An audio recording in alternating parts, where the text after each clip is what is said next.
What's up, guys? Just wanted to record a video for today.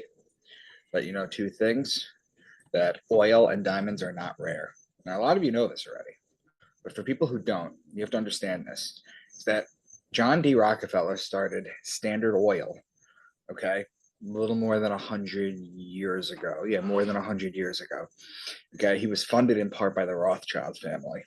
Okay, what he did was he paid a bunch of newspapers and everything to say that oil is scarce, okay, which ended up driving up the price of oil.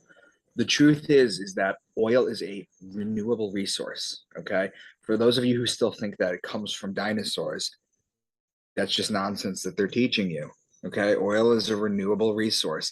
It's the second most abundant thing on earth next to water, okay?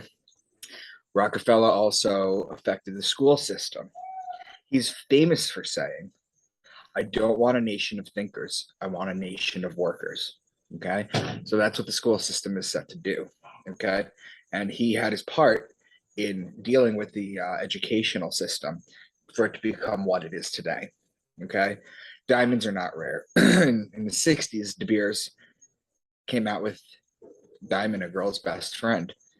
They came out with the idea that you have to spend 2 months' salary on an engagement ring. Okay. Diamonds are not a rare commodity either. Okay. So what you do, okay, if you corner a market, is you pump up stories that say that it's not rare. I mean that it is rare. And then even though it's not, and then what ends up happening is the price goes up and then you reap all the benefits. Okay. Lastly, you got William Randolph Hearst, okay, who owned the newspaper companies that pushed a lot of Rockefeller stories. In the book, which is an incredible book, and it made a good movie, Inherit the Wind, okay, William Randolph Hearst is played by a character named Matthew Harrison Brady. And what William Randolph Hearst was, he was a newspaper magnate about 100 years ago, a little bit more. And newspapers, so it was paper, okay, but hemp had just come out, or it hadn't just come out, but they figured out a way with the decorticator, which was a machine that they used to process hemp faster. This was supposed to take over. Hemp was supposed to be the new thing. And what William Randolph Hearst did, since he owned these newspapers, is he ran stories, basically calling it marijuana, okay?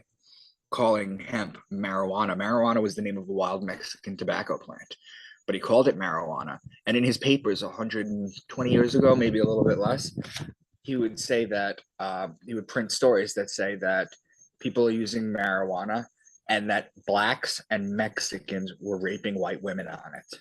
Okay, so it developed this stigma. That's why marijuana has been illegal as a class 1 substance for forever, basically. It's all because of this asshole. And